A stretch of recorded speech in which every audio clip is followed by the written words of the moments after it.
जब मैं महज 1 साल का था तो एक रस्म के दौरान मैंने अपने लिए एक छोटी सी बीवी चुन ली थी। मेरी माँ को इस बात पर यकीन नहीं हुआ तो वो मुझे दोबारा उस जगह ले गई ताकि मैं अपनी माँ की बेस्ट फ्रेंड की बेटी से दूर रह सकूं। पर किसे पता था कि वो छोटी सी बच्ची खुद मेरी तरफ रेंगते हुए आएगी, मेरे चेहरे को दबोच लेगी और मेरे गालों को मरोड़ने लगेगी। दोनों माँओं ने हम बच्चों की इस क्यूट सी हरकत को देखा और उसी वक्त फैसला कर लिया कि हमारी बचपन में ही सगाई कर दी जाएगी। बचपन में मेरी इस मंगेतर ने मेरे पॉकेट मनी के पैसे ऐंठने के लिए मुझे बेवकूफ बनाया और कहा कि वो मेरी होने वाली बीवी है, इसलिए मेरा पैसा उसका पैसा है। उसके बाद उसने मेरा पूरा गुल्लक खाली कर दिया। जब तक हम मिडिल स्कूल में आए उसका पूरा परिवार विदेश शिफ्ट हो गया और हमारी इस बचपन की सगाई की बात वहीं ठंडे बस्ते में पड़ गई। आज जैसे ही मैं स्कूल पहुंचा, मेरा डेस्क पार्टनर लियू यू मेरे पास खिसक कर आया। जियांग यीचे, तूने सुना क्या? अपनी क्लास में एक नई ट्रांसफर स्टूडेंट आने वाली है, वो भी सीधे विदेश से। मैंने एकदम हल्के में कहा, तो क्या, मैंने पहले कभी विदेशी नहीं देखे क्या? इसमें इतना भौकाल मचाने वाली क्या बात है? ये कहकर मैं डेस्क पर सिर रखकर सो गया। जल्द ही दोपहर हो गई। मैं जैसे ही क्लास में घुसा, लियू यू ने फिर से अपनी पंचायत शुरू कर दी। साला तू आ गया, मैं तुझे क्या बता रहा था, याद है? मैंने सुबह तुझे उस ट्रांसफर स्टूडेंट के बारे में बताया था। वो अपने स्कूल आ चुकी है और अभी प्रिंसिपल के ऑफिस में है। बगल वाली क्लास का मॉनिटर अभी कॉपी चेक करने गया था। उसने बताया कि वो लड़की इतनी खूबसूरत है कि एक लड़के की नीयत ही डोल गई। वो कमीना प्रिंसिपल ऑफिस में चुपचाप मोबाइल निकालकर उसकी फोटो खींचने लगा, पर वो वही रंगे हाथों पकड़ा गया। मोबाइल भी जब्त हो गया और अब उसे तगड़ी गालियां पड़ रही हैं। मैंने हैरानी से जीभ चटकाई। साला, प्रिंसिपल ऑफिस में फोन निकालने की हिम्मत! वो लड़की आखिर है कितनी खूबसूरत? लियू यू और भी ज्यादा एक्साइटेड हो गया। भाई, वो इतनी खूबसूरत है कि यकीन ही नहीं होता। मैंने अभी क्लास प्रेसिडेंट का फोन मांगा है, तुझे उसकी फोटो देखनी है क्या?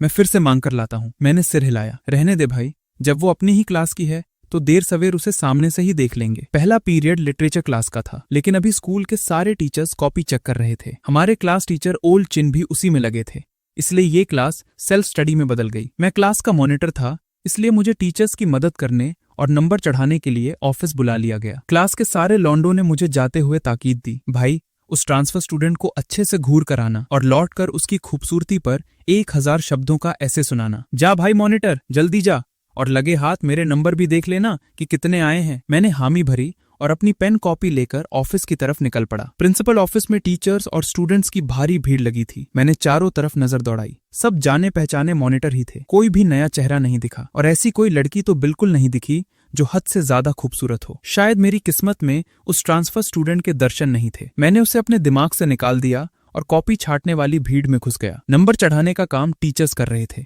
और हम मॉनिटर का काम बस अपनी क्लास की चेक की गई कॉपी छांटना था। मुझे कुछ जाने पहचाने नाम दिखे और मैंने चुपचाप उनके नंबर लिख लिए, लेकिन साला मेरी किस्मत इतनी खराब थी कि पूरे एक पीरियड तक ढूंढने के बाद भी मुझे अपनी एक भी कॉपी नहीं मिली। हाँ, अपनी क्लास की 1 डजन कॉपी जरूर दिखी और बिना किसी शक के सबके नंबर बहुत ही घटिया थे। अब समझ आया कि ओल्ड चिन इतने गुस्से में क्यों थे। तभी मुझे 2 टीचर्स के बीच चल रही बातचीत सुनाई दी। वो बच्ची जो विदेश से आई है, सुना है उसके फॉरेन लैंग्वेज के नंबर बहुत ही तगड़े हैं। हाँ भाई, मैंने उसकी पुरानी मार्कशीट देखी है, बाकी सब्जेक्ट्स में भी वो एकदम टॉप लेवल पर है। पता नहीं ऐसा जीनियस टैलेंट ओल्ड चिन के हाथ कैसे लग गया। मैं समझ गया कि वो उस ट्रांसफर स्टूडेंट की बात कर रहे हैं। मैं अंदर से सुन पड़ गया। ये ट्रांसफर स्टूडेंट पढ़ाई में इतनी धाकड़ है। मैंने तो बस यही सुना था कि वो बेहद खूबसूरत है, पर ये तो साला सुपर टॉपर निकली। आसपास के कुछ स्टूडेंट्स ने भी ये बात सुन ली और आपस में फुसफुसाने लगे, भाई कतई जहर, अपने स्कूल में सच में कोई लेजेंड आ गई है। मुझे अंदर से फीलिंग आ रही थी कि आज के बाद से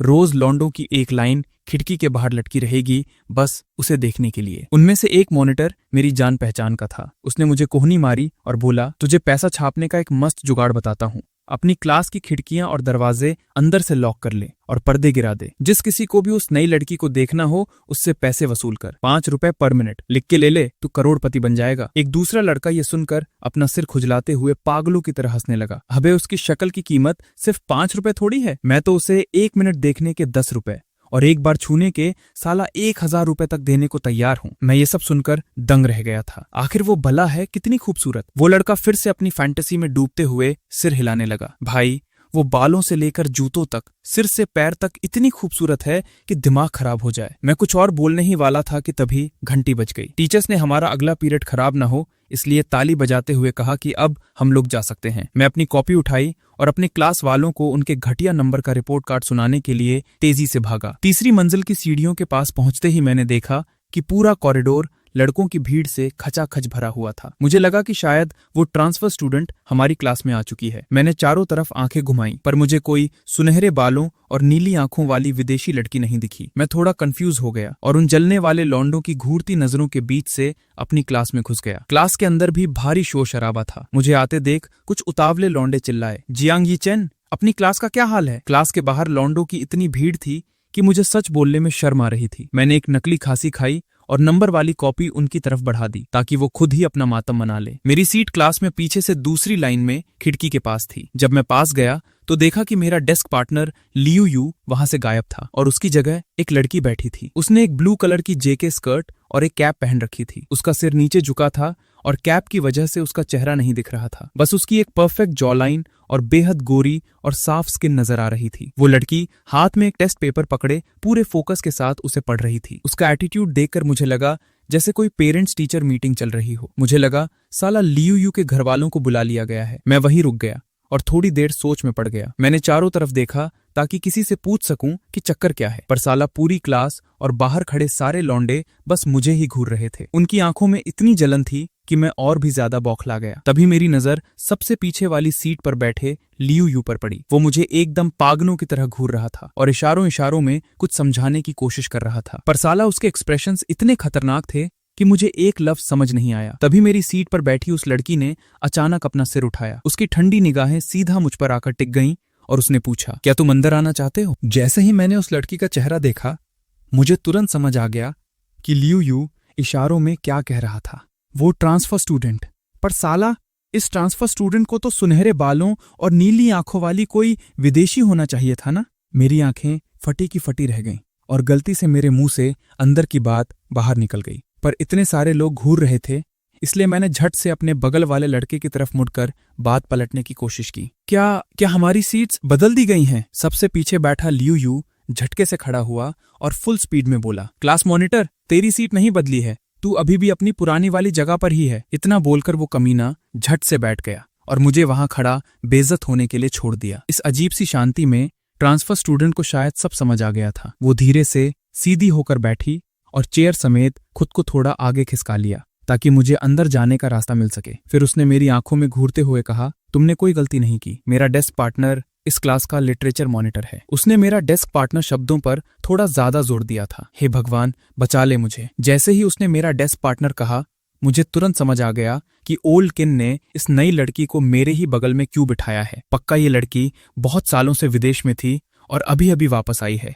इसलिए इसे हिंदी बोलने की आदत नहीं है और ये इतना रुक रुक कर बोल रही है। मैंने धीरे से थैंक्स कहा और उसके छोड़े हुए रास्ते से अंदर जाकर अपनी सीट पर बैठ गया। तभी क्लास की घंटी बज गई और खिड़कियों पर लटके वो कमीने आशिक रोनी सूरत बनाकर वहां से चले गए। क्लास के बच्चे भी शांत हो गए और अपनी अपनी बुक्स निकालने लगे। अचानक एक खौफनाक सन्नाटा छा गया, पर अभी भी बहुत से लौंडे हमारी ही तरफ घूर रहे थे। तभी उस ट्रांसफर स्टूडेंट ने बहुत ही धीमी आवाज में एक नंबर पढ़ा, 64। मैंने ये सुना और मुझे लगा कि वो मुझसे बात कर रही है।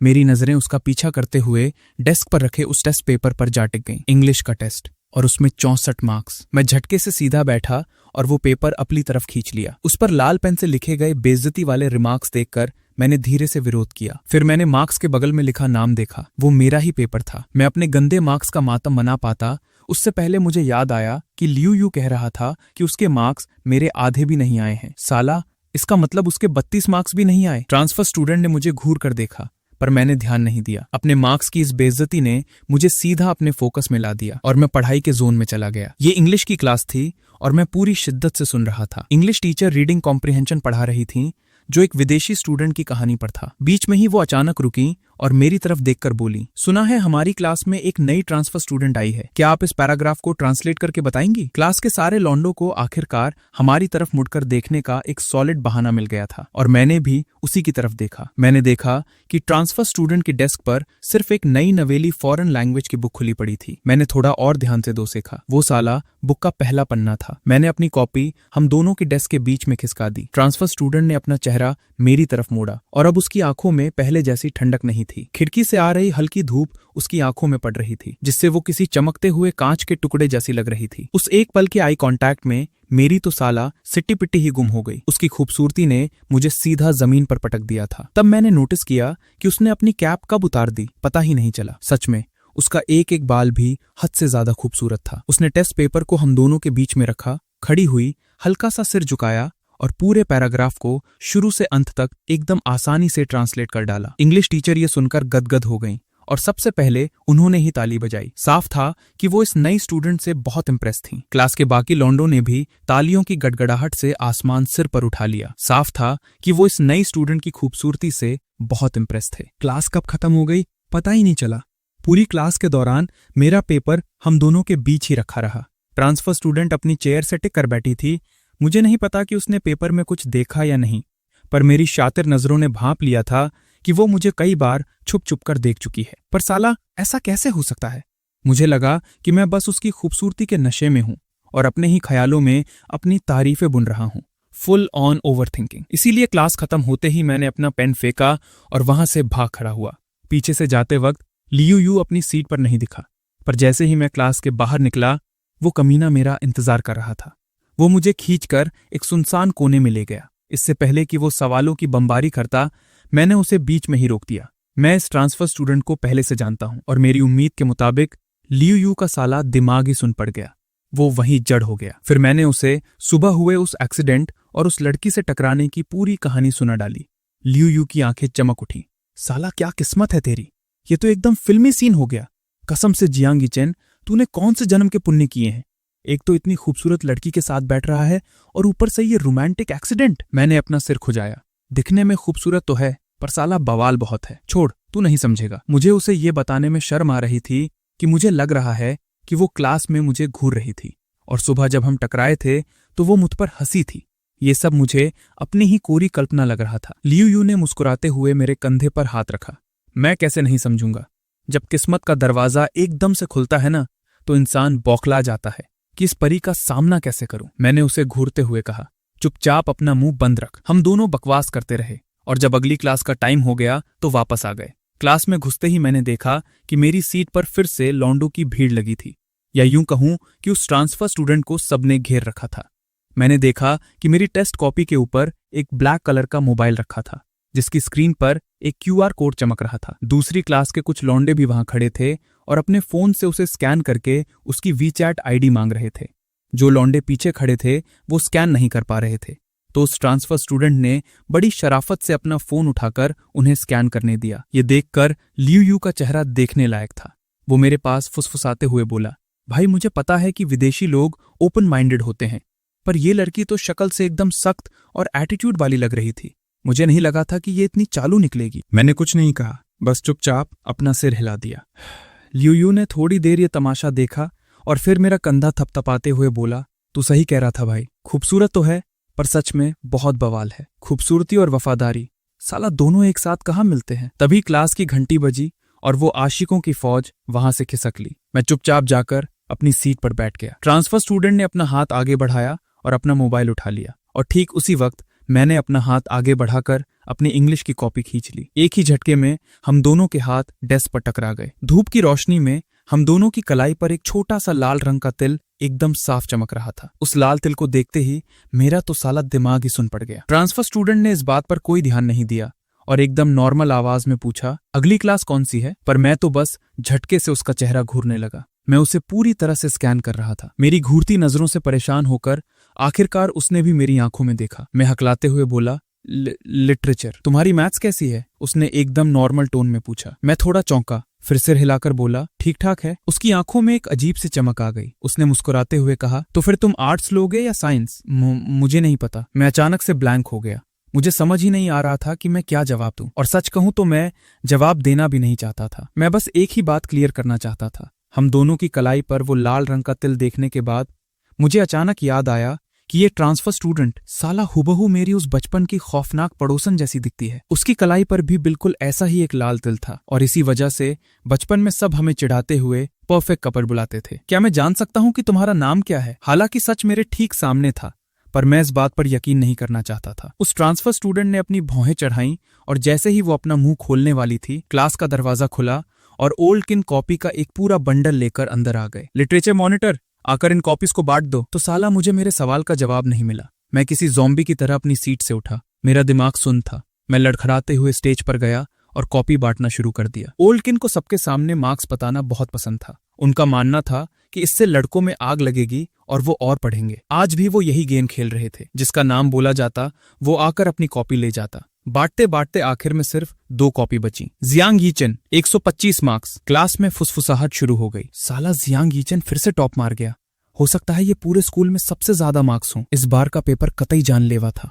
अपना मॉनिटर तो साला आग है। पेपर इतना मुश्किल था, फिर भी इसने पिछली बार से ज्यादा मार्क्स ठोक दिए। पर सच्चाई ये थी कि मेरे मार्क्स सबसे ज्यादा नहीं थे, क्योंकि मेरी कॉपी के ठीक नीचे एक 137 मार्क्स वाली धाकर कॉपी रखी थी, और वो नाम हमारी क्लास का। शायद कॉपी गलती से हमारी क्लास में आ गई है, पर मैंने ध्यान से देखा तो उस पर सिर्फ एक नाम लिखा था, रोल नंबर या और कुछ भी नहीं था। मुझे लगा शायद ये किसी टीचर की सॉल्व की हुई कॉपी है, वरना बिना डिटेल के मार्क्स कैसे मिलते। मैंने उस कॉपी को वहीं रख दिया। पर मेरे बगल में खड़े ओल्डचिन ने कहा, आगे पढ़ो। मैं थोड़ा चौंका। फिर मैंने आवाज लगाई, सू चिंगरो 137 मार्क्स। क्लास में साला बॉम्ब ही फट गया। कौन है बे ये अपनी क्लास की तो नहीं है? अबे कोई जानता है इसे? तभी अचानक किसी लौंडे का दिमाग घूमा और वो एक्साइटमेंट में पागल हो गया। वो अपने आगे पीछे वालों को खींच खींच कर कुछ फुसफुसाने लगा। जब मैंने सारे नाम पढ़ लिए तो मैं वापस अपनी सीट पर जाने के लिए पलटा, और तभी मैंने देखा कि वो ट्रांसफर स्टूडेंट धीरे से सीधी खड़ी हुई और मेरी तरफ आने लगी। वो जानी पहचानी आंखें। मैं साला उसे पागलों की तरह घूरता ही रह गया। सू चिंगरो ने मेरे कांपते हुए हाथों से वो 137 मार्क्स वाली कॉपी खींच ली। मेरे चेहरे के उड़े हुए तोते देखकर उसके होंठों पर एक हल्की सी कमीनी मुस्कान आ गई। ओल्ड चिन की छाती तो साला गर्व से चौड़ी हो गई थी। चलिए अब हम अपनी नई स्टूडेंट से गुजारिश करेंगे कि वो अपना इंट्रोडक्शन दे। सू चिंगरो ने पूरी क्लास की तरफ देखकर एक डिसेंट सी स्माइल दी। हेलो सब लोग, मेरा नाम सू चिंगरो है। मैंने ब्रिटेन के हॉमर्टन कॉलेज से मिडिल स्कूल की पढ़ाई पूरी की है। मुझे उम्मीद है कि हम सब अच्छे से रहेंगे। ये नाम सुनकर मुझे लगा जैसे मेरे दिमाग की कोई नस फट गई हो। सू चिंगरो ने बड़ी चालाकी से आगे जोड़ा, मैं सिटीजनशिप से पूरी तरह चाइनीज हूँ। यह सुनकर मेरा गला ही सूख गया। ओल्डचिन ने पूरे जोश में तालियां पीटना शुरू कर दिया। देख लो बच्चों, विदेश जाने के बाद ही पता चलता है कि अपना देश अपना होता है। सू चिंगरो ने बड़ी शराफत से सिर हिलाते हुए कहा, बिल्कुल सर, अपना देश ही सबसे अच्छा है। मेरे अंदर तो साला सुनामी आ रखी थी। मैं हवा में उड़ते हुए अपनी सीट पर वापस आया। जब मैं बैठा तो मैंने देखा कि सू चिंगरो वापस स्टेज की तरफ गई और मेरी वो टेस्ट कॉपी लेकर आ गई जो मैं घबराहट में टीचर की टेबल पर ही भूल आया था। मेरी बचपन की ये दोस्त अब मेरी यादों वाली बच्ची नहीं रही थी। वो बहुत मैच्योर हो गई थी। जब हम तीनों स्टेज पर खड़े थे तो वो किसी बड़े इंसान की तरह ओल्डकिन से बेझिझक बात कर रही थी, और मैं साला किसी छोटे बच्चे की तरह खड़ा था। मुझे अचानक लगा कि मेरा वो खौफनाक सपना अब खत्म हो गया है। बचपन में वो मुझे इसलिए परेशान करती थी क्योंकि वो छोटी थी, है ना? अब वो बड़ी हो गई है तो समझदार भी हो गई होगी। तो ठीक है, मैं अपना दिल बड़ा करता हूँ और सू चिंगरो ने मेरे साथ जो भी कांड किए थे उसके लिए उसे माफ कर देता हूँ। मैं अंदर ही अंदर खुश होने लगा। मैंने सू चिंगरो के हाथों से अपनी कॉपी लेनी चाहिए, पर साला उसने कॉपी छोड़ी ही नहीं। उसने एकदम ठंडी आवाज में सिर्फ एक लफ्ज कहा, इडियट। ये सुनकर मेरा दिमाग चकरा गया। पर सू चिंगरो ने बिना किसी एक्सप्रेशन के मेरी कॉपी छोड़ दी। वो इतनी शांत थी कि मुझे लगा साला मैंने ही कुछ गलत सुन लिया। मैं पूरी तरह से ब्लैंक था। मैंने धीरे से अपनी कॉपी ली और उसे अपनी डेस्क पर रख दिया। फिर मैंने झटके से अपना सिर घुमाकर उसे देखा। क्या मैंने सच में गलत सुना था या इस कमीनी ने सच में मुझे अभी इडियट कहा? क्लास खत्म होते ही मैं वहां से फिर भाग लिया। मैं लियू यू को घसीटते हुए उसी कोने में ले गया जहां हम पिछले ब्रेक में खड़े थे। मैंने चिल्लाते हुए कहा, भाई मैं उसे जानता हूं। अबे तू पिछली क्लास में बता चुका है ये बात। लियू यू पूरी तरह से पगलाया हुआ था। उसने मेरी बात बीच में ही काट दी। पहले मेरी बात सुन, मैंने अभी एक भयंकर खबर सुनी है। लियू यू एक्साइटमेंट के मारे उछल रहा था। पिछले ब्रेक में वो दूसरे क्लास वाले लौंडे ट्रांसफर स्टूडेंट का वीचैट आईडी मांगने आए थे ना। मुझे तब भी थोड़ा डाउट हुआ था कि साला अपनी क्लास का कोई लौंडा क्यों नहीं गया। जबकि अपने यहाँ भी एक से एक भूखे बैठे हैं। फिर जब वो सब चले गए तो मुझे अपनी क्लास वालों से पता चला कि ट्रांसफर स्टूडेंट ने जो क्यूआर कोड उन्हें दिया था वो उसका खुद का था ही नहीं। मैंने अपने हाथ फैलाते हुए कहा, तो किसका था? तेरा तो बिल्कुल नहीं होगा। लियू यू ने मुझे एक टपली मारी, साले और किसका हो सकता है? वो नई नई आई है, किसे जानती होगी यहाँ? मैंने सिर हिलाया कि मुझे नहीं पता। लियू यू ने पागलों की तरह हंसते हुए कहा, वो क्यूआर कोड साला ओल्डचिन का था। मेरी आंखें फटी की फटी रह गईं और मेरा जबड़ा जमीन पर आ गिरा। सोचकर ही मेरी हालत खराब हो रही थी कि जब ओल्डकिन के पास एक साथ इतने सारे लड़कों की फ्रेंड रिक्वेस्ट आएगी तो उनका क्या रिएक्शन होगा। लियू यू ने गहरी सांस ली। भाई, कतई जहर लड़की है। अगर मैं उन लड़कों की जगह होता तो पक्का सू चिंगरो से मेरी दुश्मनी हो जाती। क्या खतरनाक गेम खेला है उसने। फिर वो आगे बोला, भाई ये ट्रांसफर स्टूडेंट खूबसूरत भी है और साला ऐरे गहरे लौंडों को मुंह भी नहीं लगाती। जियांग जीचेन, तू इसके बगल में बैठ रहा है ना, तो लिख के ले ले, तूने पिछले जन्म में पक्का पूरी दुनिया को बचाया होगा। पर यह सुनकर मेरे चेहरे पर कोई खुशी नहीं थी, बल्कि मेरी शक्ल पर 12 बज गए थे। लियू यू ने मेरे एक्सप्रेशंस नोटिस नहीं किए।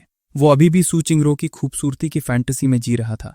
उसने ऐसे ही पूछ लिया, हाँ तू अभी क्या बता रहा था? मैंने एकदम सपाट आवाज में कहा, मैं सू चिंगरो को जानता हूँ। लियू यू ने हंसते हुए सिर हिलाया। हाँ भाई, अब तो मैं भी जान गया हूँ। सू चिंगरो, साला नाम भी कितना प्यारा है। मैंने आगे जोड़ा, सू चिंगरो मेरे घर के बगल में रहती है। लियू यू ने झटके से अपनी गर्दन घुमाई। साले तू मजाक कर रहा है ना? मैंने पूरी गारंटी के साथ कहा, सू चिंगरो मेरी बचपन की दोस्त है। हम दोनों पैदा होने से पहले से एक दूसरे को जानते हैं। बस चौथी क्लास में वो यहाँ से शिफ्ट हो गई थी और अब लग रहा है वो वापस आ गई है। लियू यू मेरी बातों को सुनकर पूरी तरह से सुन्न पड़ गया था। भाई तू सच बोल रहा है क्या? मैंने एक गहरी सांस ली। झूठ बोलूं तो साला तेरा बाप।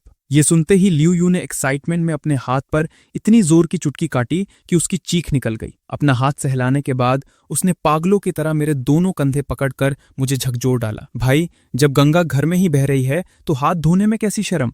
ये चांस बिल्कुल मिस मत करना। सिर्फ एक हफ्ता, मुझे एक हफ्ते के अंदर तो इस स्कूल की सबसे खूबसूरत लड़की के बॉयफ्रेंड के रूप में पूरे स्कूल के सामने खड़ा दिखना चाहिए। मेरे चेहरे पर हवाइयां उड़ने लगी। मुझे अचानक वो क्लास वाला वर्ड इडियट याद आ गया। मेरे अंदर का गुस्सा फूट पड़ा और मैंने दांत पीसते हुए कहा, भाई मैं उसे नहीं जानता, बल्कि हमारी तो साला दुश्मनी है। अगर हम दोनों के बीच कोई रिश्ता बन भी सकता है ना, तो वो सिर्फ बाप बेटी का होगा। लियू यू ने मेरे तमतमाए हुए चेहरे को देखा और उसके अंदर का खबरी कीड़ा जाग उठा। भाई, तुम दोनों के बीच ऐसा क्या राज छिपा है? जल्दी जल्दी उगल दे सब। तो फिर मैंने अपनी पुरानी कड़वी यादों के पन्ने पलटे और उसे अपने बचपन में उस डायन के हाथों झेले हुए वो खौफनाक टॉर्चर की सारी कहानियां सुना दी। मुझे लगा कि ये सब सुनने के बाद लियू यू मेरी साइड नहीं तो कम से कम मेरी हालत पर तरस तो खाएगा। पर साला, जब मैंने नजरें उठाई तो मैंने देखा कि उसके चेहरे पर एक अजीब सी ठरकी और जलन वाली स्माइल थी। मैं लियू यू को 3 साल से जानता था और मुझे उसके इस एक्सप्रेशन का मतलब बहुत अच्छे से पता था। मैंने अपना माथा पीट लिया। साले, तू अब कौन सी रोमांटिक नॉवल की स्टोरी अपने दिमाग में चला रहा है? Arrogant school queen, don't kiss me, या neighbour sister, you are so bad? Liu Yu ने एकदम फैंटेसी वाले अंदाज में कहा, जियांग गीचेन, क्या तुझे पता है कि कुछ लड़कियां अपना प्यार जताने के लिए ही लड़कों को तंग करती हैं? मेरा तो साला दिमाग ही काम करना बंद कर गया था। मैं थोड़ी देर शांत रहा, फिर खींच कर बोला, तू नहीं समझेगा बे।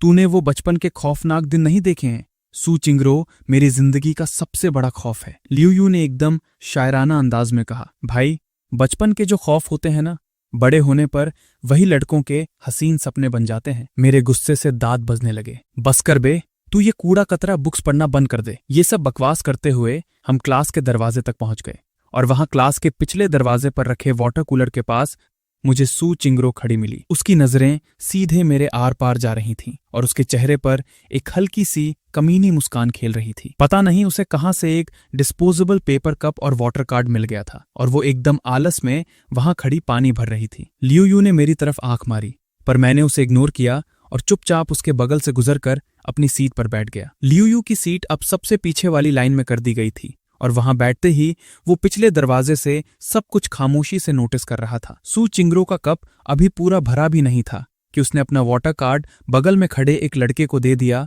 और धीरे से बोली, थैंक्स। उस थैंक्स को सुनते ही उस लड़के के गाल टमाटर की तरह लाल हो गए। उसने हिम्मत जुटाई और लाइन मारना शुरू कर दिया। हेलो, मेरा नाम शेन जिए है, तुमसे मिलकर बहुत अच्छा लगा। लियू यू थोड़ा चौंका और नाम सुनकर जब उसने उस लड़के का चेहरा देखा तो वो सच में शेन जिए ही था। साला, उसे देखते ही लियू यू ने गुस्से से अपने दांत पीस लिए।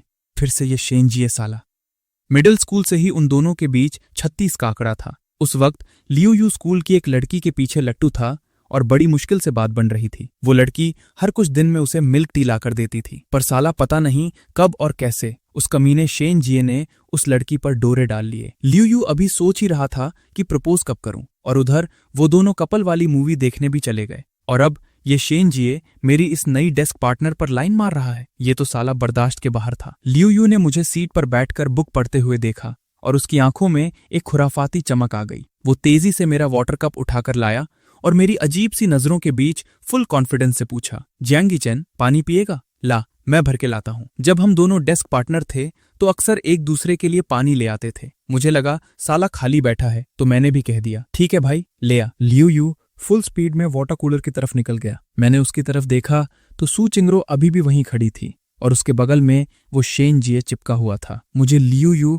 और शेन जिए की पुरानी दुश्मनी के बारे में अच्छे से पता था। लियू यू का इतना उतावला होकर पानी भरने जाना, वो भी मेरा कप लेकर। रुको, मुझे अचानक एक बहुत खौफनाक फीलिंग आई। मैं अभी ये सब सोच ही रहा था कि अचानक सू चिंगरू ने तिरछी नजरों से मेरी तरफ देखा और एक पल के लिए हम दोनों की नजरें टकरा गईं। मैंने झट से अपनी नजरें घुमा ली और पीछे दीवार पर लगी घड़ी को देखने लगा और फिर एकदम नॉर्मल होकर वापस मुड़ गया, जैसे मैं तो बस टाइम देख रहा था। उधर लियू यू युद्ध के मैदान में पहुंच चुका था। शेनजिए ने उसे आते देख बस एक नजर घूरा पर उसका मुंह नहीं रुका। जब मैं मिडिल स्कूल में था ना तो ब्रिटेन घूमने गया था, तभी लियू यू ने बीच में ही टपकते हुए कहा, सू क्लासमेट, तुम्हारे डेस्क पार्टनर ने कहा है कि उसके लिए भी एक कप पानी ले आना। ये सुनते ही सू चिंगरू थोड़ी हैरान रह गई और शेन जिए की बकवास बीच में ही कट गई। लियू यू ने मेरा कप आगे बढ़ा रखा था जैसे सच में मैंने ही उसे भेजा हो। सू चिंगरू ने चुपचाप वो कप ले लिया, पर उसके पास वाटर कार्ड नहीं था और लियू यू का उसे कार्ड देने का कोई इरादा भी नहीं था। उसने बस कप पकड़ाया और कहा,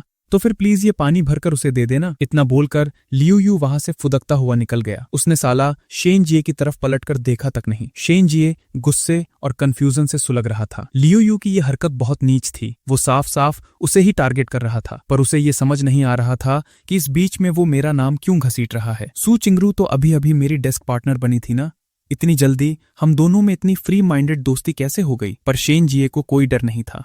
उसके हिसाब से मैं तो बस एक किताबी कीड़ा था। विदेश से लौटकर आई इतनी धाकड़ लड़की मुझ जैसे को घास क्यों डालेगी? ये सोचकर शेन जिए के दिल को थोड़ी तसल्ली मिली। उसे पता था कि लियू यू उसे देख रहा है, इसलिए उसने जानबूझकर बड़ी सी स्माइल देते हुए अपना वाटर कार्ड सू चिंगरू की तरफ बढ़ा दिया। तुम मेरा कार्ड यूज कर लो। और मैं साला लगातार उन्हें घूर तो सकता नहीं था, इसलिए मुझे मजबूरी में सिर झुकाकर बुक पढ़ने की एक्टिंग करनी पड़ी। पर असल में मेरे तो पसीने छूट रहे थे। मुझे पक्का यकीन था कि वो पनौती लियू यू मेरे लिए कोई बहुत बड़ा बवाल खड़ा करने वाला है। तभी मुझे अपनी नजरों के कोने से किसी की परछाई पास आती दिखी और गुनगुने पानी से भरा मेरा कप मेरे ठीक सामने रख दिया गया। मैंने तुरंत अपना खूंखार अवतार लिया और बिना देखे चिल्लाया, इतनी देर लगा दी साले, मेरे कप के साथ क्या खुराफात कर रहा था तू? पर कप पकड़ने वाले हाथ अचानक रुक गए और फिर एक कमीनी सी मुस्कान के साथ आवाज आई, क्या हुआ? मेरे देर से आने पर शिकायत है क्या? मुझे लगा था कि पानी लेकर लियू यू आया है, पर ये तो सू चिंगरू थी। मैं साला बुरी तरह चौंक गया। मेरी सारी दादागिरी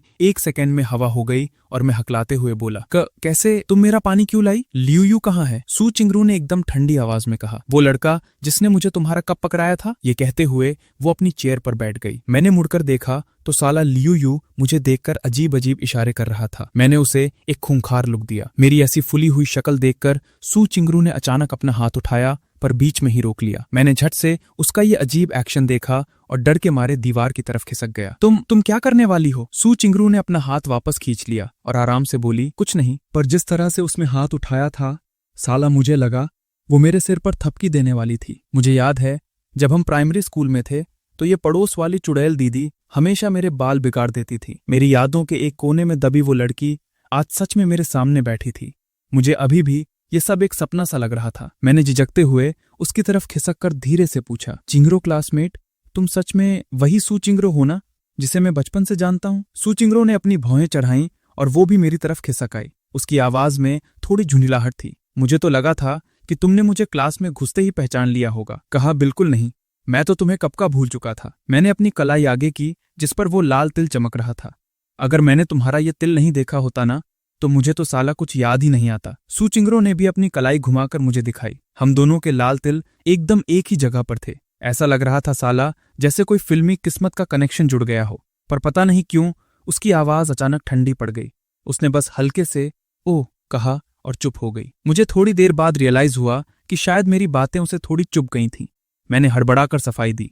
मेरा मतलब है, यार इतने साल हो गए ना, वो सब तो बचपन की बातें थीं, है ना? तुम ये उम्मीद तो नहीं कर सकती कि मैं तुम्हें जिंदगी भर याद रखूंगा। मेरा मतलब है, एक छोटे से बच्चे की याददाश्त भला कितनी तेज हो सकती है। पर सू चिंगरो कहाँ सुनने वाली थी।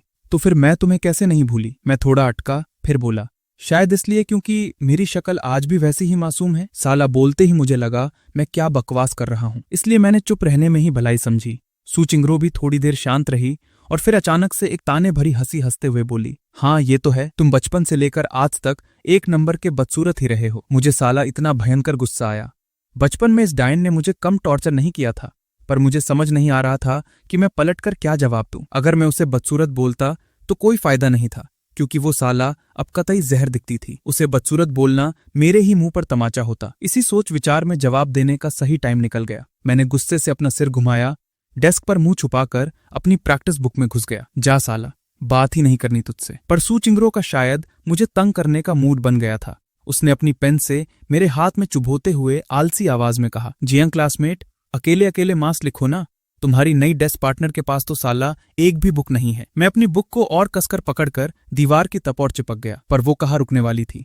उसने फिर से मुझे पेन चुभोया। जी क्लासमेट, मेरी बाईं तरफ दीवार है, मैं और नहीं खिसक सकती। मेरी हालत उस बेचारी खरगोश जैसी हो गई थी जिसे शिकारी ने कोने में घेर लिया हो। मैं डर के मारे बस अपनी बुक को सीने से लगाए पूरी तरह डेस्क पर लेट गया। सू चिंगरो ने एक गहरी सांस ली और कुछ बोलने ही वाली थी कि तभी एक लड़के की आवाज ने उसे बीच में रोक दिया। सू चिंगरो क्लासमेट, तुम मेरी प्रैक्टिस बुक ले सकती हो। मुझे अगले पीरियड में ब्लैक बोर्ड पर ड्राइंग करने जाना है, तो मुझे क्लास नहीं लेनी। ये आवाज उसी शेनजिए साले की थी। हम दोनों ने उसकी तरफ देखा। वो रास्ते में पूरे एटीट्यूड और दरिया दिली के साथ खड़ा था और उसने अपनी बुक हमारी तरफ बढ़ा दी। सू चिंगरो ने उस बुक की तरफ देखा जिसके कवर पर शेनजिए का नाम लिखा था। उसकी आंखों में कोई इमोशन नहीं था, एकदम ठंडी निगाहें, और उसने वो बुक पकड़ी ही नहीं। मुझे थोड़ा अजीब लगा, ये शेनजिए आज इतना मेहरबान क्यों हो रहा है? पहले तो ये साला ऐसा नहीं था। मैंने सू चिंगरो की तरफ देखा। ठीक उसी वक्त उसकी नजरों ने मेरी नजरों से टकरा लिया। उसके उस ठंडे लुक ने मुझे अंदर तक हिला दिया। मैं और भी कंफ्यूज हो गया।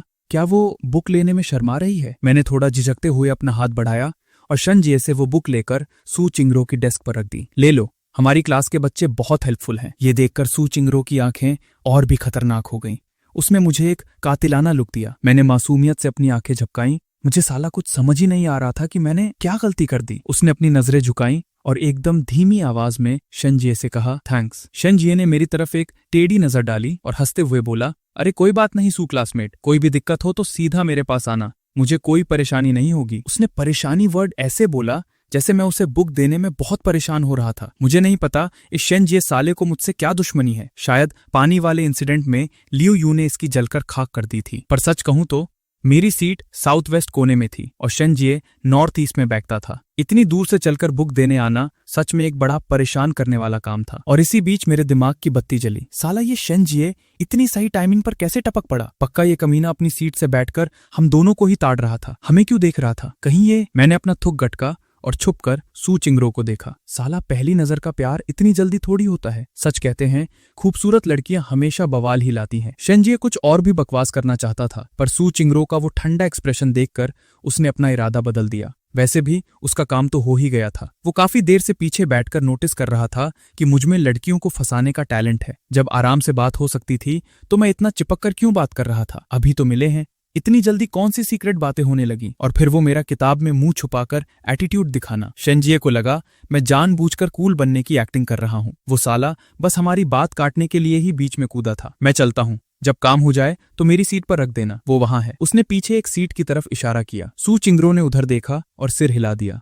ठीक है, बाय। शेनजिए ने एक जेंटल स्माइल दी और हाथ हिलाते हुए चला गया। मुझे साला ऐसा फील हो रहा था जैसे मैं कोई कबाब में हड्डी हूँ। तभी क्लास की घंटी बज गई, पर टीचर अभी तक नहीं आए थे। मैंने सू चिंगरो को देखना बंद किया, मुंह बनाते हुए सीधा बैठा और अपने कोने में छुपकर वापस सवाल सॉल्व करने लगा। सू चिंगरो भी चुपचाप बिना हिले बैठी रही, पर पूरी तरह नहीं। उसकी नजरें अपनी खाली डेस्क से हटकर मुझ पर आकर टिक गईं, जो शांति से पढ़ाई कर रहा था। मेरे आगे लटकते बालों की वजह से वो मेरी आंखों के एक्सप्रेशन नहीं देख पा रही थी। वो मुझे देखकर थोड़ी झुंझलाई हुई सी लग रही थी। हम 5 साल बाद मिल रहे थे और यही वो उम्र होती है जब इंसान में सबसे ज्यादा बदलाव आते हैं। मेरी शक्ल थोड़ी बदल गई थी, मेरे फीचर्स थोड़े तीखे हो गए थे, पर मेरे अंदर की वो बेवकूफों वाली वाइब साला बिल्कुल नहीं बदली थी। मुझे देखकर अभी भी लोगों का मुझे बुली करने का मन करता था। मुझे क्या पता था कि आज सुबह जब सू चिंगरो अपने घर से निकली थी तो उसने एक लड़के को कंकर मारते हुए ख्यालों में खोए हुए चलते देखा था। मेरी इस पुरानी और गंदी आदत ने मुझे 1 सेकंड में बेनकाब कर दिया था और उसने मुझे तुरंत पहचान लिया था। पर 5 साल बाद वो 100% कन्फर्म नहीं थी। वो पास आकर कन्फर्म करना चाहती थी, पर ऐसा भी नहीं दिखाना चाहती थी कि वो जानबूझकर आई है। इसलिए उसने मुझसे टकराने का नाटक किया ताकि माफी मांगने के बहाने वो मेरा चेहरा देख सके। मुझसे टकराते वक्त वो मुस्कुराई थी। वो मुझे देखकर सच में खुश थी। उसे लगा था कि मैं रुककर उसे हेलो बोलूंगा, पर मैं साला बिना पीछे देखे वहां से भाग आया था। अभी मैं अपनी प्रैक्टिस बुक में घुसा हुआ था, पर मुझे कुछ अजीब लग रहा था। मेरा दायां हाथ डेस्क पर बहुत अजीब तरीके से मुड़ा हुआ था। जब मैंने दाईं तरफ देखा तो साला मुझे याद आया कि सू चिंगरू ने मुझे खिसकाते खिसकाते दीवार में चिपका दिया था और वो अभी तक अपनी जगह पर वापस नहीं गई थी। क्लास में एकदम सन्नाटा था। मैंने 3 सेकंड इंतजार किया और फिर मुड़कर उसी तरफ देखा। उसी पल हमारी नजरें टकरा गईं। वो शैन जीए की प्रैक्टिस बुक की तरफ देख रही थी। मैं थोड़ा चौंका, पर फिर मैंने सोचा छोड़ो यार। मैंने अपनी पेन निकाली और हम दोनों के बीच डेस्क पर हल्के से खटखट किया। जब उसने मेरी तरफ देखा तो मैंने धीरे से कहा, सू क्लासमेट, तुमने अपनी लाइन पार कर ली है। उसने एकदम ठंडी नजरों से मेरी तरफ देखा और बोली, कहाँ पार की है? मैं चिढ़ गया। तुम साला डेस्क के एकदम बीचों बीच आ गई हो दीदी। छोटी सी उम्र में विदेश क्या चली गई, हिंदी भूल गई और अब अंधी भी हो गई है क्या? खैर, ये मैंने बस अपने मन में सोचा। मैंने फिर से अपनी पेन से हम दोनों के बीच वाली जगह की तरफ इशारा किया। दिख रहा है ये? सू चिंगरू ने फुल एटीट्यूड में हाथ हिलाते हुए कहा, हमारा रूल 3-8 का है। मुझे 8 हिस्सा मिलेगा और तुम्हें 3। मैंने कुछ पार नहीं किया। मैंने साला उसे इतनी खूंखार नजरों से घूरा, पर मेरी शक्ल पर वो खतरनाक वाला एक्सप्रेशन आ ही नहीं रहा था। मैं बस एक गुस्साए हुए छोटे पिल्ले जैसा लग रहा था। सू चिंगरू ने अपनी भौहें चढ़ाईं और मुझ पर तरस खाकर आखिरकार खुद ही खिसक कर अपनी जगह पर चली गई। उसके बाद पूरी क्लास खत्म होने तक हमने एक दूसरे से एक शब्द नहीं कहा, पर मेरी पैनी नजरों ने नोटिस कर लिया था कि साला उसने शैन जीए की उस बुक का एक पन्ना भी पलटकर नहीं देखा था। और जैसे ही क्लास खत्म हुई, उसने बीच में बैठने वाली एक लड़की को वो बुक शैन जीए को वापस देने के लिए पकड़ा दी। उसका बहाना ये था कि उसे नहीं पता शैन जीए कहाँ बैठता है। उस लड़की का नाम सॉन्ग मैंग मैंग था। वो 1 नंबर की बातूनी थी, किसी से भी बकवास कर सकती थी। पहले वो सू चिंगरू के उस ठंडे एटीट्यूड की वजह से उससे बात करने में डर रही थी, पर जब सू चिंगरू ने खुद उससे बात की और उसकी आवाज उतनी भी खड़ूस नहीं लगी जितनी वो दिखती थी, तो बुक वापस करने के बाद वो खुद ही उससे पंचायत लड़ाने आ गई। मेरा सुनने का कोई इरादा नहीं था, पर साला सॉन्ग मैंग मैंग की आवाज ही इतनी तेज थी कि मेरे कानों में पड़ ही गई। वो कह रही थी, क्या तुमने कभी बीजिंग की रोस्ट डक खाई है? मुझे लगता है कि विदेशों में जो रोस्ट पिग मिलता है उसका टेस्ट भी हमारी रोस्ट डक जैसा ही होता होगा। आखिर दोनों को भूना ही जाता है ना। वैसे हमारे यहाँ की तंदूरी मुर्गी भी बहुत मस्त मिलती है। कभी फुर्सत मिले तो हम दोनों लिन फैमिली का सी फूड बारबेक्यू खाने चलेंगे। सुचिंगारू ने एक हल्की सी स्माइल दी और बोली, मैं नॉनवेज नहीं खाती। सॉन्ग मैंग मैंग ने बस ओह कहा एंड अपनी रेडियो फिर से चालू कर दी। मुझे लगता है कि इलेक्ट्रिक ग्रिल वाली रोस्ट डक ज्यादा क्रिस्पी होती है। वैसे भी अब हमारी सरकार ग्रीन एनर्जी पर फोकस कर रही है, तो हमें इलेक्ट्रिक कुकिंग को सपोर्ट करना चाहिए। वो कोयले वाले तंदूर से बहुत पोल्यूशन होता है। सुचिंगारू बस मुस्कुराती रही, उसने कोई जवाब नहीं दिया। मुझे लगा सुचिंगारू पक्का सोच रही होगी कि ये सॉन्ग मैंग मैंग साला पूरी तरह से पागल हो चुकी है। ऐसे ही दोपहर बीत गई। इस बीच में पढ़ाई करते करते कई बार सोया और मैंने कई बार उस कमीने लियू यू को कूटने की धमकी दी कि वो अपना बड़ा सा मुंह बंद रखे और किसी को कुछ न बताए। मैं नहीं चाहता था कि स्कूल में किसी को मेरे और सुचिंगारू के पास्ट के बारे में पता चले। वैसे भी इसमें बताने लायक था ही क्या। अगर मैं बताता तो लोगों को लगता कि मैं शो ऑफ कर रहा हूं, और मैं तो साला एकदम डाउन टू अर्थ बंदा हूं। पर लगता है भगवान को मेरी ये शांति बर्दाश्त नहीं थी। छुट्टी होने पर मैंने अपना बैग पैक किया, वो घटिया नंबर वाले टेस्ट पेपर उठाए और घर जाकर गालियां खाने के लिए तैयार हो गया। पापा अपने किसी पुराने दोस्त से मिलने गए थे, पता नहीं रात को कितने बजे तक लौटेंगे। जब मम्मी का गुस्सा 7वें आसमान पर होता है तो सिर्फ मेरे शांत स्वभाव वाले पापा ही मुझे बचा सकते हैं। ये सब सोच सोच कर मैं पूरी दोपहर डिप्रेशन में रहा। सुचिंगरू मुझे ऐसे उदास देख रही थी। उसने मेरी इंग्लिश की कॉपी पर अटकी नजरों को देखा, एक तिरछी नजर डाली और साला ताना मारते हुए हंसी। उसकी आवाज में इतना घमंड था कि मेरा मुंह तोड़ने का मन कर गया। क्या तू अभी भी अपने गंदे नंबर की वजह से रोने वाला है? मैं अपनी सोच से बाहर आया और उसे घूरते हुए रूखेपन से बोला, बकवास मत कर, ऐसा कुछ नहीं है। जिस वक्त सुचिंगरू ने स्कूल में एंट्री ली थी उस वक्त हमारे मंथली टेस्ट चल रहे थे। उसने भी ऑफिस में बैठकर हिंदी, मैथ्स और इंग्लिश के पेपर दिए थे और वो तीनों पेपर इस वक्त उसकी डेस्क पर खुले पड़े थे। हिंदी को छोड़कर मैथ्स और इंग्लिश दोनों में उसके 150 में से पूरे 150 मार्क्स थे। हिंदी में फुल मार्क्स नहीं थे, पर फिर भी वो पूरी क्लास बल्कि पूरे स्कूल में टॉप पर थी। मैंने गुस्से से अपने दांत पीसे। साला, कोई इंसान पढ़ाई में इतना खतरनाक कैसे हो सकता है? सुचिंगरू ने बड़े आराम से अपनी कॉपी समेटी। तेरे नंबर इतने घटिया हैं, मुझे नहीं लगता कि तू अभी मेरी कॉपीज के दर्शन भी करना चाहता है। मैंने चारों तरफ देखा। जब यकीन हो गया कि कोई नई स्टूडेंट को बुली करते हुए मुझे नहीं देख रहा है तो मैंने उसे अपने दांत दिखाते हुए घूरा। मैं तो तेरी शक्ल भी नहीं देखना चाहता। सुचिंगरू ने अजीब तरीके से अपनी पलकें झपकाईं। ये तो पॉसिबल नहीं है। मैंने एक ठंडी सांस छोड़ी, अपना बैग टांगा और कहा, मैं जा रहा हूं। पर साला, सुचिंगरू भी मेरे पीछे पीछे क्लास से बाहर आ गई। दरवाजे पर हमारी टक्कर सॉन्ग मैंगमैंग से हो गई। उसने हम दोनों को देखा और ऐसे ही बोल दिया, अरे वाह, तुम दोनों तो बहुत जल्दी पक्के दोस्त बन गए। कहने वाले ने तो कह दिया, पर सुनने वालों के कान खड़े हो गए। गलियारे में पहले से ही कुछ लौंडे खड़े बातें कर रहे थे और तिरछी नजरों से हमारी ही तरफ ताड़ रहे थे। सॉन्ग मैंगमैंग की बात सुनते ही पूरे कॉरिडोर में साला शमशान जैसी शांति छा गई। मेरे दिमाग में तुरंत खतरे की घंटी बजी और मैंने फुल कॉन्फिडेंस के साथ झूठ बोलना शुरू किया। क्लासमेट को स्कूल का गेट नहीं मिल रहा था तो मैं बस उसे रास्ता दिखा रहा हूँ। सॉन्ग मैंगमैंग ने ओह कहा, ज्यादा दिमाग नहीं लगाया और हमें बाय बोलकर नीचे चली गई। वो वैसे भी घर जाने के लिए हमेशा उतावली रहती है। मेरी इतनी हिम्मत नहीं थी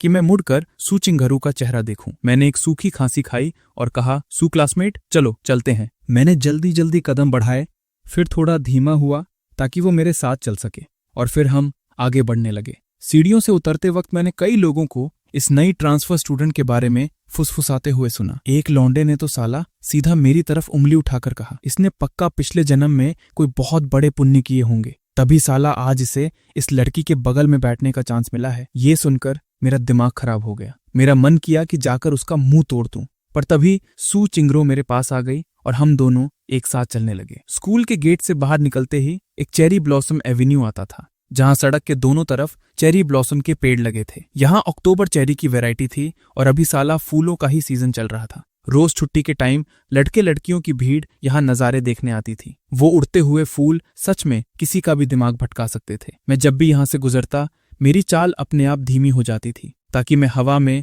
उस चेरी ब्लॉसम की महक को फील कर सकूं। आज हवा भी चल रही थी जिससे वो फूल हवा में उड़कर चारों तरफ बिखर रहे थे। नजारा कतई जहर लग रहा था। कई स्टूडेंट्स टीचर से छुपकर अपने फोन से फोटो खींच रहे थे। मेरा भी मन किया कि इस नजारे की फोटो लूं, पर साला मेरे पास तो फोन ही नहीं था और होता भी तो मैं निकालने की हिम्मत नहीं करता क्योंकि हमारे स्कूल वाले फोन पकड़ने में बहुत माहिर हैं। पर इस नई ट्रांसफर स्टूडेंट के पास तो फोन था। मेरी आंखें चमक उठी। मैं खुशी खुशी पलटा ताकि सुचिंगरू से उसका फोन मांग सकूं, पर तभी मुझे क्लिक की आवाज सुनाई दी और मेरी सारी खुशी हवा हो गई। मैं एकदम जड़ हो गया। सुचिंगरू ने अपना कैमरा सीधा मेरी शक्ल पर फोकस कर रखा था। उसने अपनी कैप पहन रखी थी। उसने एक हल्की सी उई माँ वाली आवाज निकाली और बोली, अरे पकड़ी गई, सॉरी। पर साला उसकी आवाज में एक रत्ती भर का भी सॉरी वाला फील नहीं था। मैं दौड़कर उसके पास गया ताकि देख सकूं उसने क्या खींचा है। तूने क्या फोटो ली है, मुझे दिखा। सुचिंगरू ने फुल स्पीड में अपना फोन वापस जेब में डाल लिया और बोली, इतने लोगों के सामने तुम मेरे साथ जबरदस्ती तो नहीं कर सकते ना। ये सही बात थी। मैं सबके सामने हाथ डालकर उसकी पॉकेट से फोन तो नहीं निकाल सकता था। पता नहीं ये मेरा गुस्सा था या कुछ और, पर जब मैंने उसकी पॉकेट को देखा और फिर उसके उस अप्सरा जैसे चेहरे को देखा, साला उस एक पल के लिए वो बहुत ही खूबसूरत लग रही थी। मैं वहीं सुन खड़ा रह गया और मेरे गाल एकदम टमाटर की तरह लाल हो गए। मैंने गुस्से से चिल्लाते हुए कहा, सुचिंगरू, मैं अब बड़ा हो गया हूँ। ये मत सोचना कि तू बचपन की तरह मुझे अभी भी बुली कर सकती है। सुचिंगरू ने बिना किसी परवाह के अपने कंधे उचका दिए। कैप की वजह से उसका चेहरा तो साफ नहीं दिख रहा था, पर साला उसका फिगर इतना परफेक्ट था कि आसपास के कई लौंडे मुड़ मुड़कर हमें ही घूर रहे थे। ये देखकर मैंने तुरंत पलटी मारी और वहां से भाग खड़ा हुआ। मैंने सोचा, साला मैं तुझसे पंगा नहीं ले सकता, पर भाग तो सकता हूं ना। मेरी नई डेस्क पार्टनर मेरी बचपन की वो खौफनाक दायन दीदी है। ये सोचते ही मेरे कदम और तेज हो गए। मैं स्कूल गेट से बाहर निकला ही था कि किसी ने पीछे से आवाज लगाई, ई चैन। मैं रुका, चारों तरफ देखा, पर साला कोई जाना पहचाना चेहरा नजर ही नहीं आया। मुझे लगा शायद मेरे कान बज रहे हैं। मैं थोड़ा कंफ्यूज हुआ और फिर आगे चलने लगा। जैसे ही मैं सड़क किनारे पहुंचा, मैंने अपनी नजरों के कोने से देखा कि एक काले रंग की कार मेरे ठीक बगल में आकर रुकी। आगे की सीट का शीशा नीचे हुआ और एक खूबसूरत सी औरत का चेहरा बाहर निकला। उस औरत ने मुस्कुराते हुए मुझे फिर से आवाज दी, ई चैन। ये चेहरा जाना पहचाना भी था और अनजान भी। मेरी आंखें फटी की फटी रह गईं और मैंने हैरानी से अपने मुंह पर हाथ रख लिया। मम्मी। तभी मेरे पीछे से सू चिंगरू की आवाज आई। ये तो सू आंटी थी। बचपन में मुझे ये बहुत पसंद थी। ये मेरी पड़ोसन थी। अरे वाह, चिंगरू भी बाहर आ गई। सू आंटी ने मुस्कुराते हुए मुझसे पूछा, ई चैन, मुझे पहचाना कि भूल गए? मैंने झट से कहा, सू आंटी, आपको कैसे भूल सकता हूँ? आपकी वो डिशेस मुझे आज भी याद हैं। सू चिंगरू ने एक चिढ़ने वाली आवाज निकाली, मुझे धक्का देते हुए कार का पीछे वाला दरवाजा खोला और ताना मारते हुए बोली, अब तो तुम्हारी याददाश्त साला बहुत तेज हो गई। मैं उस वक्त कतई बेवकूफों की तरह खड़ा था। सू आंटी ने होठ दबाकर मुस्कुराते हुए हम दोनों को देखा और बोली, चलो जल्दी बैठो, तुम दोनों के पापा मम्मी होटल में हमारा इंतजार कर रहे हैं। मैंने जल्दी से हाँ में सिर हिलाया। तो ये चक्कर था। दोपहर में मम्मी कह रही थी कि पापा अपने किसी पुराने दोस्त से मिलने गए हैं, तो उनका मतलब सू अंकल से ही था। करीब आधे घंटे की ड्राइव के बाद हम होटल पहुंच गए और हाँ, मेरे मम्मी पापा वहीं थे। पापा के बगल में बैठे उस मिडिल एज्ड आदमी को देखकर मैंने पूरी शराफत से कहा, नमस्ते सू अंकल। सू अंकल ने हंसते हुए जवाब दिया। वो अपनी सीट से उठे, मेरे पास आए और मेरी हाइट नापते हुए बोले, अरे वाह मेरे शेर, कुछ ही सालों में तू तो इतना बड़ा हो गया। मेरे पापा भी हंसने लगे। और नहीं तो क्या, देखते ही देखते हाई स्कूल में पहुंच गया। ऐसा लगता है जैसे कल ही की बात हो जब ये चैन बिस्तर गीला कर देता था। ये सुनते ही साला मुझे इतनी शर्म आई कि मन किया जमीन फटे और मैं उसमें समा जाऊं। थोड़ी देर पुरानी यादें ताजा करने के बाद सब लोग बैठ गए। मैं अपनी मम्मी के बगल में बैठा और सू चिंगरू अपनी मम्मी के बगल में। और साला किस्मत का खेल देखो, हम दोनों फिर से एक दूसरे के ठीक बगल में ही बैठे थे। बैठते वक्त सू चिंगरू ने खुद आगे बढ़कर मेरे लिए चेयर पीछे खींची। मैं तो साला एकदम सन्न रह गया। क्या ये वही सू चिंगरू है जिसे मैं जानता हूँ? बड़ों के सामने तो साला इसका रूप ही एकदम बदल जाता है। मेरी मम्मी ने धीरे से मेरी कोहनी में धक्का मारा। अपनी दीदी को थैंक्स नहीं बोलेगा? जब उन्होंने देखा कि मैं थोड़ा झिझक रहा हूँ तो वो आगे बोली, क्या हुआ, ये तेरी बचपन की किंगरो दीदी ही तो है, भूल गया क्या? तभी पास बैठी सू आंटी बीच में बोल पड़ी, ये तो सच में किस्मत है। इस बार जब मैंने किंगरो का ट्रांसफर करवाया तो इसने ऐसे ही रैंडमली एक क्लास चुन ली और वो यी चैन की ही क्लास निकली। और तो और अब ये दोनों एक साथ एक ही डेस्क पर बैठते हैं। शुक्र है। दीदी बोलने वाले उस खौफनाक टॉपिक से सबका ध्यान हट गया। मैंने चैन की सांस ली, पर अंदर ही अंदर गुस्से से दांत पीस रहा था। मैंने अपनी दाईं तरफ बैठी सू किंगरो को तिरछी नजरों से देखा। साला कितनी बड़ी नौटंकीबाज है ये। मैं मन ही मन उसे गालियां दे रहा था कि तभी सू चिंगरू ने एक गहरी सांस ली, मुझे तिरछी निगाहों से देखा और एकदम नखरे वाले अंदाज में बोली, छोटे चैन भैया अपनी क्लास के लिटरेचर मॉनिटर हैं, मुझे इनसे बहुत सी चीजों में मदद लेनी पड़ेगी, है ना छोटे चैन चैन। उसके मुंह से भैया सुनकर ही मेरी हालत खराब हो गई थी और ऊपर से उसने जिस तरह खींचकर चैन चैन बोला, साला मुझे ऐसा लगा जैसे किसी ने मुझे इलेक्ट्रिक रैकेट से जोरदार झटका दे दिया हो। मेरे पूरे शरीर के रोंगटे खड़े हो गए थे, पर सारे बड़े बुजुर्ग मुझे ही घूर रहे थे। इसलिए मैंने एक नकली सी मुस्कान चिपकाते हुए कहा, चिंगरो दीदी मजाक कर रही हैं। सू चिंगरो ने अपनी वो खूबसूरत सी भौहें चढ़ाई पर कुछ नहीं कहा। सू अंकल ने मेरे पापा की तरफ देखकर जोरदार ठहाका लगाया और बोले, अरे यार, अब बच्चे बड़े हो गए हैं, अब इनके मुंह से भैया दीदी नहीं निकलता। हमारे जमाने में तो लोग एक दूसरे को सिर्फ नाम के पहले अक्षर से बुलाना पसंद करते थे, है ना? ये सुनकर मेरा दिमाग साला एक अलग ही दुनिया में चला गया। अगर ये मम्मी पापा का जमाना होता तो क्या मुझे सू चिंगरू को सिर्फ रॉ कहकर बुलाना पड़ता? पर मेरे पापा भी इमोशनल हो गए। हाँ यार, पहले मैं तुझे रोज हॉन्ग कहकर बुलाता था और चैन की मम्मी को बाय। अब तो साला ये सब आउट ऑफ फैशन हो गया है। मेरी मम्मी जो हमेशा एकदम डिसेंट और शांत रहती थी, उनका चेहरा भी साला बदल गया। उनके माथे की नस फड़कने लगी और उन्होंने अपनी घबराहट छुपाने के लिए जल्दी से चाय का एक घूंट लिया। सू आंटी ने मजाक उड़ाते हुए कहा, यी चैन, अगर तुम्हें दीदी बोलने में शर्म आ रही है तो तुम इसे सीधा चिंगरो भी बुला सकते हो। सू अंकल ने भी सहमति में अपना सिर हिलाया। इस बार मैं थोड़ा शांत हुआ। मैंने सू चिंगरू की तरफ देखा और अपने मन को शांत करते हुए कहा, चिंगरू। सू चिंगरू ने फिर भी कुछ नहीं कहा। बड़ों के सामने वो हद से ज्यादा संस्कारी बनी हुई थी, बस एक बहुत ही परफेक्ट और प्यारी सी स्माइल दे रही थी। डिनर के दौरान बाकी सब इधर उधर की बातें करते रहे। जब वेटर ने खाना सर्व करना शुरू किया और हम लोग आधा खाना खा चुके थे, तभी अचानक सू आंटी ने अपनी जांघ पर जोर से हाथ मारा, सू अंकल को धक्का दिया और बोली, अरे हाँ, मैं तो बिल्कुल भूल ही गई थी, तुमने मुझे याद क्यों नहीं दिलाया? वो चीज कहाँ है? सू अंकल चौंके और फिर जैसे उन्हें भी कुछ याद आ गया। अरे यार, मेरा दिमाग भी ना, वो तो कार में ही छूट गई। इतना कहकर उन्होंने अपना फोन निकाला और ड्राइवर को कॉल करके कहा कि डिक्की में रखा वो काला बॉक्स ऊपर ले आए। बड़े लोग क्या बकवास कर रहे थे, उस पर मेरा कोई ध्यान नहीं था। तभी अचानक से साला मेरी प्लेट में एक बड़ा सा लॉबस्टर आकर गिरा। मैं सुन पड़ गया। मैंने अपना सिर घुमाकर देखा तो सू चिंगरू बड़े आराम से अपनी चॉपस्टिक्स नीचे रख रही थी और उसके चेहरे पर एक आलसी सा एक्सप्रेशन था। मैंने एक एक लफ्ज चबाते हुए उससे पूछा, तू क्या कर रही है बे? सू चिंगरू को शायद वो रिएक्शन नहीं मिला जो वो चाह रही थी। उसने थोड़े अफसोस के साथ ओ कहा और फिर कतई मार खाने वाली टोन में मुझसे पूछी, क्या अब तुम्हें लॉबस्टर से डर नहीं लगता? मुझे याद है बचपन में एक बार लॉबस्टर ने तुम्हें काट लिया था और तुम्हें उससे खौफनाक वाला फोबिया हो गया था ना। बड़े लोग अपनी बातों में मगन थे और किसी ने हम दोनों की तरफ ध्यान नहीं दिया। मुझे साला पहले से ही पता था कि इस कमीनी के इरादे ठीक नहीं है। मैंने गुस्से से अपना मुंह फुलाया और कहा, मैं भी अब बड़ा हो गया हूं, समझे? क्या तुझे लगता है कि इतने सालों में मेरे अंदर कोई सुधार नहीं आया? सू चिंगरू ने मुझे देखकर मुस्कुराते हुए कहा, तेरी इंग्लिश तो साला आज भी उतनी ही घटिया है। ये सुनकर मैं अंदर तक तिलमिला गया। फिर मैंने ठंडी सांस भरते हुए उसे ताना मारा। हाँ, मुझमें कोई सुधार नहीं आया है, पर ये किसी ऐसे इंसान से तो साला लाख गुना बेहतर है जो पीछे जा रहा है और दिन ब दिन और भी बचकानी हरकतें कर रहा है। यीचेन भैया, आपकी ये बात आपकी चिंगरू दीदी को बिल्कुल पसंद नहीं आई, सू चिंगरू ने एकदम मजे लेते हुए कहा। फिर साला न जाने उसे क्या सूझा, उसने अपनी आंखें सिकुड़ी, एक कमीनी सी स्माइल दी और बोली, यीचेन भैया जरा एक बार प्यार से चिंगरू दीदी बोलकर सुनाओ ना। ये सुनते ही मैंने अपना सिर घुमा लिया। मुझे साला उससे कोई बात ही नहीं करनी थी। मैंने अपना गुस्सा शांत करने लिए टेबल पर रखा कोल्ड ड्रिंक का ग्लास उठाया। साला वो कोल्ड ड्रिंक अभी मेरे गले से नीचे भी नहीं उतरी थी कि अचानक मुझे आवाज आई, छोटे चैन चैन। मैं इतना बुरी तरह चौंका कि मुझे ठसका लग गया।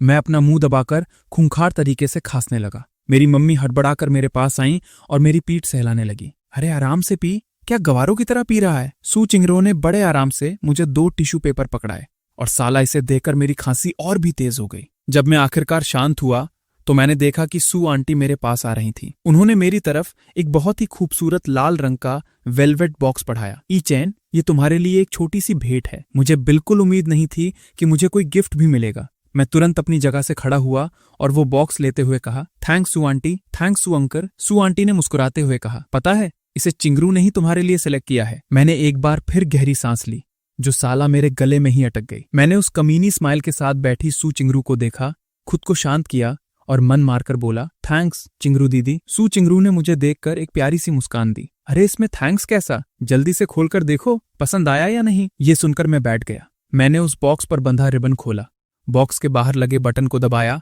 और वो बॉक्स अपने आप खुल गया। अंदर एक बहुत ही गजब की डिजाइनर फाउंटेन पेन रखी थी। सच कहूं तो उसकी डिजाइन इतनी भयंकर थी कि मुझे पहली ही नजर में वो पेन बहुत पसंद आ गई। डिनर खत्म हुआ और सब लोग खुशी खुशी अपने अपने घर चले गए। घर लौटने के बाद मैं अपने बिस्तर पर पड़ा छत को घूर रहा था। मेरी बचपन की वो खौफनाक डायन वापस आ गई है और साला वो मेरी ही क्लास में ट्रांसफर होकर आई है और तो और वो मेरी ही डेस्क पार्टनर बन गई है। हालांकि अब वो पहले जितनी खौफनाक नहीं लग रही थी, पर साला उसका कैरेक्टर आज भी उतना ही घटिया और कमीना था। अगले दिन साला पता नहीं कैसे मैं सुबह बहुत जल्दी उठ गया। शरीर तो उठ गया था पर मेरा दिमाग अभी भी सो रहा था। मुंह धोकर जब मैं नाश्ता करने नीचे पहुंचा तो मैंने देखा कि पापा मुझे लगातार आंखें मार रहे थे। मैं 1 सेकंड के लिए सन्न रह गया और फिर मेरा दिमाग तुरंत झटके से जाग गया। जब भी पापा मुझे ये वाला इशारा करते थे उसका मतलब साफ होता था कि मम्मी ने फिर से मेरा कोई कान पकड़ लिया है। और जैसा कि मुझे डर था, मैंने सिर घुमाकर देखा तो साला मम्मी मुझे खूंखार नजरों से घूर रही थी। ये चैन,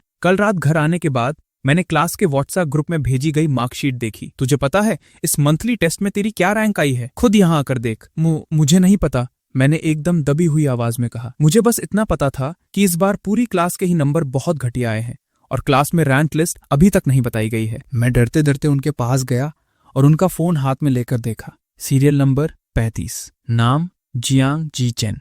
साला मैं सीधे 9वें रैंक से गिरकर 35वें रैंक पर आ गया था। पापा को ये बात कल रात ही पता चल गई थी।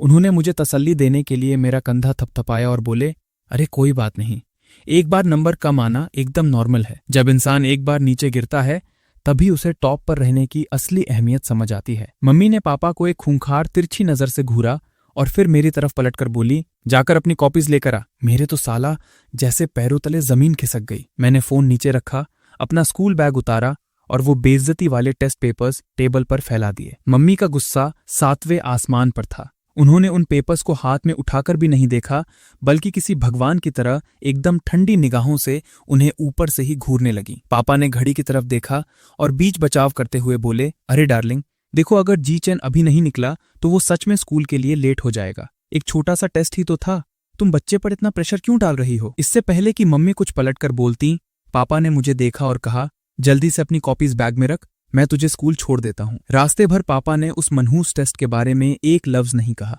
स्कूल पहुंचने के बाद मैं दौड़ता हुआ अपनी बिल्डिंग की तरफ जा रहा था कि साला सामने से वही कमीना शैन जिए आ टपका। हम दोनों एक दूसरे को देखकर रुक गए। शैन जिए ने तुरंत खुद को संभाला, एक ठंडी सी सांस छोड़ी और फिर साला न जाने उसके खुराफाती दिमाग में क्या आया, वो ताना मारते हुए बोला, अरे जी चैन, तूने इस बार क्या मस्त परफॉर्म किया है बे, 35वां रैंक। मैंने मुस्कुराते हुए सिर हिलाया। हाँ भाई, ठीक ठाक है, पर तेरे जितना धाकड़ तो नहीं है। मुझे सच में घंटा फर्क नहीं पड़ता था कि शैन जिए के कितने मार्क्स आए हैं, पर मुझे याद था लियू यू ने एक बार बताया था कि शैन जिए की रैंक हमेशा नीचे से टॉप 20 में ही झूलती रहती है। शैन जिए अपना ही घमंड में सीना चौड़ा करते हुए बोला, इस बार मैंने अपनी रैंक 3 पोजीशंस ऊपर कर ली है। मैं साला उसकी बेवकूफी पर हंस पड़ा। मैंने उसे इग्नोर मारा, पलटा और सीधा अपनी क्लास में घुस गया। क्लास में घुसते ही मैंने देखा कि लॉन्डो की एक पूरी फौज स्मार्ट बोर्ड के सामने खड़ी थी। जब मैं पास गया तो मुझे सुनाई दिया कि वो साले मार्कशीट की ही बकवास कर रहे थे। इसलिए मैं जानबूझकर भीड़ में घुसा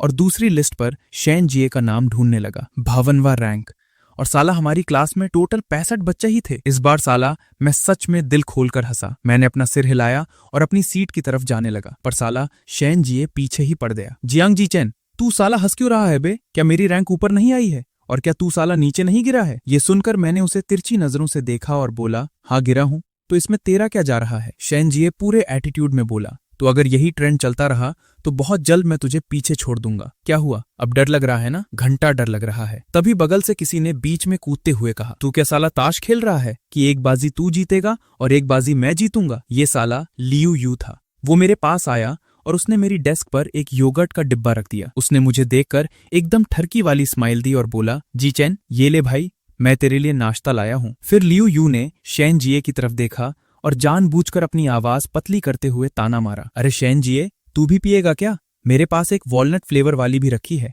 तेरे दिमाग के लिए बहुत जरूरी है। ये सुनते ही शैन जिए ने हम दोनों को खूंखार नजरों से घूरा और पैर पटकते हुए वहां से निकल लिया। शैन जिए को इस तरह सुलगते हुए जाते देख मैं आखिरकार अपनी हंसी नहीं रोक पाया और मैंने पूछा, क्या ये साला शुरू से ही ऐसा है? काफी फनी बंदा है यार। सच कहूं तो मेरा पहली बार शैन जिए से पंगा हुआ था और वो जैसा मुझे लगता था साला वैसा बिल्कुल नहीं था। लियू यू ने मुंह बनाते हुए कहा, तू यही कहना चाह रहा है ना कि वो साला एक नंबर का बेवकूफ है? वो बेवकूफ नहीं, महाचोमू है। अगर तू मुझसे ये कहता कि उसने मेरी क्रश को अपनी इसी बेवकूफी से इंप्रेस किया था तो साला मैं शायद मान भी लेता, पर वो सिर्फ बेवकूफ नहीं है, वो एक नंबर का पकाने वाला इंसान है। मैंने अपने कंधे उचकाए और थोड़ा कंफ्यूज होकर लियू यू को देखा। ये शेन जी ये साला अचानक से मेरे पीछे क्यों पड़ गया? कल तूने मेरा वाटर कप ले जाकर क्या कांड किया था बे?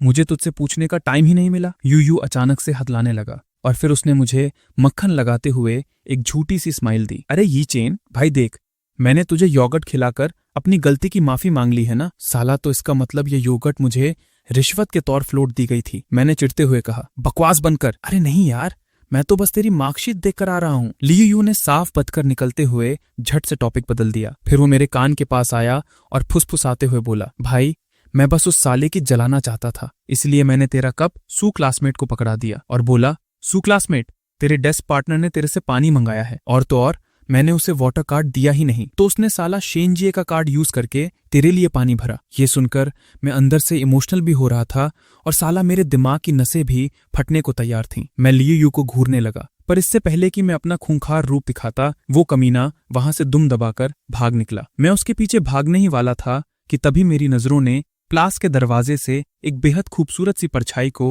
अंदर आते देखा। मेरे पैर साला वहीं जमीन में गिर गए। मैं एक पल के लिए झिझका और फिर चुपचाप अपनी सीट पर वापस बैठ गया। सू चिंगरू क्लास में घुसने के बाद सीधी अपनी सीट पर नहीं गई, बल्कि वो स्मार्ट बोर्ड के पास रुकी और उस पर कुछ देखने लगी। साला सू क्लासमेट की वाइब भी इतनी खतरनाक और दूर रहो वाली थी कि कुछ लड़कों ने अपने आप पीछे हटकर उसे रास्ता दे दिया ताकि वो आराम से देख सके। हमारी क्लास का मॉनिटर, जो पूरी क्लास में इकलौता ऐसा बंदा था जिसने सू से बात करने की हिम्मत की थी, वो भी वहीं खड़ा था। जब उसने देखा कि वो मार्कशीट देख रही है तो उसे लगा कि विदेश से लौट कर आई इस जीनियस टॉपर को कुछ चीजें समझाना जरूरी है। इसलिए वो बोला, सू क्लासमेट, तुम ये मत सोचना कि हमारी क्लास के नंबर बहुत घटिया हैं। दरअसल इस बार का पेपर ही साला कतई जहर था, इसलिए सबके नंबर गिरे हैं। पर इस तबाही के बाद भी हमारी क्लास में कुछ ऐसे कल के सितारे हैं जिन्होंने अपनी इज्जत बचा ली है। जैसे हमारी क्लास का स्टडी रिप्रेजेंटेटिव, जिसके अभी भी 100 के ऊपर मार्क्स हैं, और हमारे मैथ्स मॉनिटर ने 120 का धाकड़ स्कोर मारा है। और हाँ, सू चिंगरू उसकी बकवास सुन भी रही थी और नहीं भी, वो बस बीच बीच में